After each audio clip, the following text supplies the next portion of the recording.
Diasco Foot, le miroir du football de la diaspora congolaise.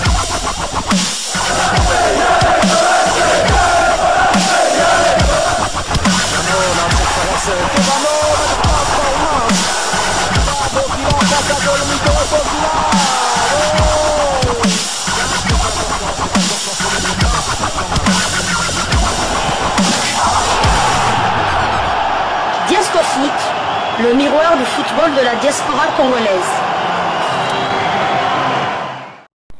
Vous êtes sur Diasco Foot, le miroir du football de la diaspora congolaise.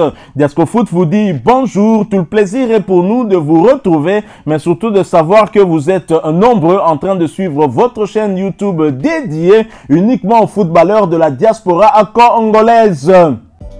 C'est l'heure de partager avec vous quelques news que nous avons pu récolter pour vous, des news concernant la tanière des léopards de la République démocratique du Congo, et cela dans le cadre de cette première livraison sportive de ce dimanche 11 août 2024. Une livraison qui nous conduit du côté de la tanière des léopards. Nous allons parler bien évidemment éliminatoire de la CAN Maroc 2025, des éliminatoires qui débutent le mois prochain, le 6 septembre à Kinshasa, pour les léopards de la RDC qui seront aux prises au Syrie national de Guinée, ici à Kinshasa, pour le compte de cette première journée avant un déplacement périlleux du côté de la Tanzanie, mais pour ne pas affronter la Tanzanie qui partage avec nous ce groupe H, mais plutôt pour affronter l'Éthiopie dont les stades n'ont pas été homologués par la CAF. Et donc les léopards connaissent un coup dur, hein, on peut dire une mauvaise nouvelle dans la tanière. Les léopards enregistrent un deuxième forfait et cette liste pourrait s'élargir.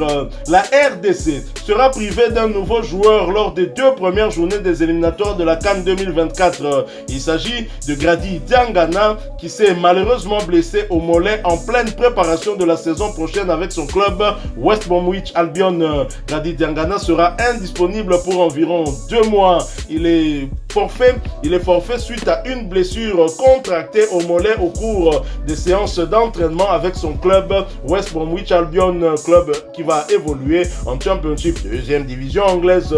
Selon la communication du club anglais, le Léopard va être éloigné des terrains pendant 6 à 8 semaines.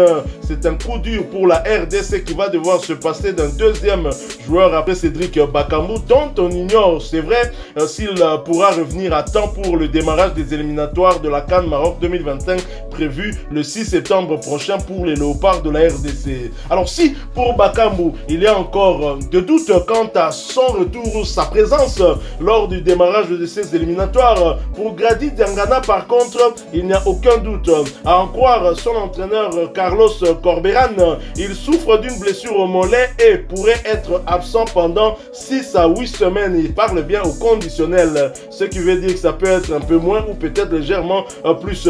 Pour Grady Diangana, c'est donc confirmé. Il ne pourra pas participer au premier match des léopards face à la Guinée le 6 septembre prochain au stade des Martyrs pour le compte des éliminatoires de la Coupe d'Afrique des Nations Maroc 2025. Une blessure qui remet très clairement pour le moment en cause sa participation pour les 2 prochains matchs des léopards dans moins d'1 mois. Il n'y a pas que Grady Diangana.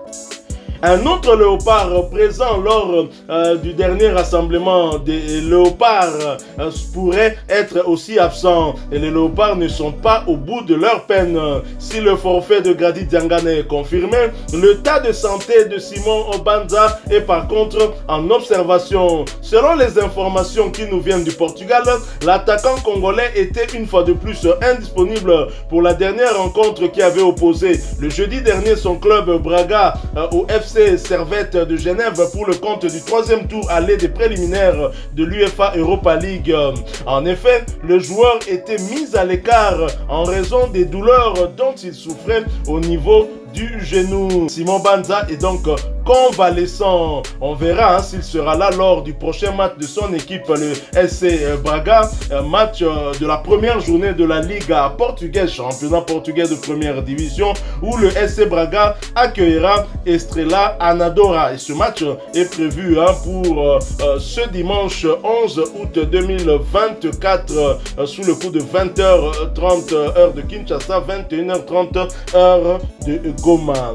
Pouvons-nous parler réellement d'un coup dur dans la tanière quand on sait que lors du dernier rassemblement, ces deux joueurs importants, je mets un peu Cédric Bakambu de côté puisqu'il n'a pas fait partie de ce rassemblement-là, ces deux joueurs importants qui étaient dans la tanière n'ont pas du tout joué.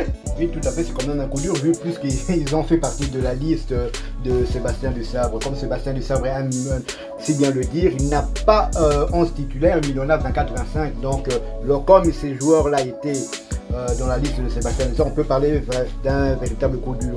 Pour Cédric Bakambu, je pense qu'on peut aussi acter son forfait. Car certes, il fait partie du stage de son équipe du côté de Marbella, mais les images que nous recevons, il ne s'entraîne pas encore collectivement avec le il s'entraîne à part avec le préparateur physique et les kinés, tout ça, et en salle. Mais il n'a pas encore repris avec le club andalou. Donc on peut déjà acter ce forfait. Donc là, ça fait déjà 2 joueurs. C'est vrai que Cédric Bakambu, lors de la dernière journée, les 2 dernières journées, il n'était pas présent. Il y a Grady Diangana qui était présent, lui était présent, mais il n'a pas joué une seule minute. Il est resté sur le banc. Et Simon Banza, il y a eu des informations contradictoires. La semaine passée, on nous disait qu'il n'avait pas joué le match, il était en licence de départ, mais cette semaine, jeudi, au match après leur match nul à domicile contre le Servette. Tout à fait, il n'a pas joué, il n'a pas non plus joué. Je vois mal un club qui ambitionne de se qualifier pour l'Europa League se priver de son meilleur buteur, soi-disant parce qu'il est en instance de départ. Je pense que la raison de son indisponibilité que vous avez relayée là est la bonne. Ouais, tout à fait. Donc voilà, on attend impatiemment la liste de Sébastien Desabre qui va peut-être normalement intervenir, qui va sortir peut-être la semaine prochaine. Hein. Donc on attend vivement cette liste et on espère, pourquoi pas, voir quelques surprises. Mais là, comme vous l'avez dit, bon, c'est vrai que comme on parlait de peut-être de la méforme de Gaël Kakuta, moi personnellement je voyais bien Grady Diangana jouer, suppléer Gaël Kakuta, mais bon là on peut déjà dire qu'il ne pourra pas le suppléer, mais maintenant on va voir Gaël Kakuta. C'est vrai qu'il vient de signer du côté de l'Iran, il sera normalement présent s'il est à 100%, donc bon, on verra, on attend la liste en tout cas avec impatience.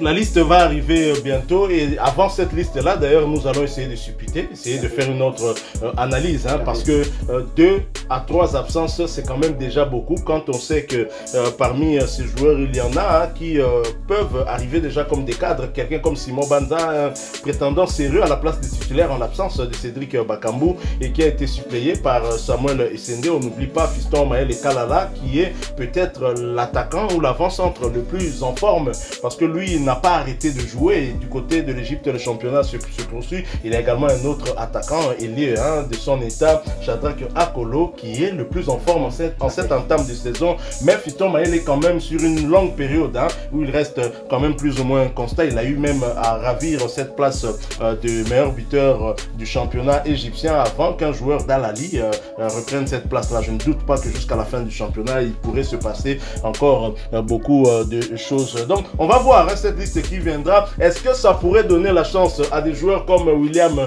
Balikwisha de retrouver la tanière? Est-ce que ça pourrait donner la chance à des joueurs comme Aldo Kaloulou de retrouver la tanière, puisque c'est un avant-centre qui viendra en remplacer un autre? Question mark. Faut pas oublier qu'entre-temps, Silas Katomba pourrait aussi faire son retour. Donc des solutions, on peut dire que Sébastien Desabre a des solutions, mais on y reviendra dans un autre sujet que nous allons essayer un peu de mûrir pour voir quelles sont les possibilités qui s'offrent à Sébastien Desabre justement pour opérer ses remplacements si tant est qu'il arrivait confirmation que Simon Banza sera aussi absent. Bon, quand on dit convalescent, on verra déjà lors de leur prochain match si il sera là pour du moins dans le groupe pour ce match là, la première journée en championnat, un match prévu tout à l'heure dimanche 11 août contre l'équipe d'Estrella Amadora sous le coup de 20h30 de Kinshasa, 21h30 de Goma à l'est de la République démocratique du Congo. Voilà qui met fin à cette première livraison sportive de ce dimanche 11 août. Si vous l'avez aimé, laissez-nous un maximum de j'aime. Merci de partager avec nous en commentaire votre point de vue. Abonnez-vous sur cette chaîne Diascofoot parce que nous sommes le miroir du football de la diaspora congolaise et n'oubliez pas d'activer la petite cloche de notification histoire de ne plus rien manquer des prochains sujets que nous allons vous proposer encore une fois, merci à vous. Avec espoir de vous retrouver bientôt dans un autre sujet d'actualité. En attendant, portez-vous bien. Diasco Foot vous dit au revoir.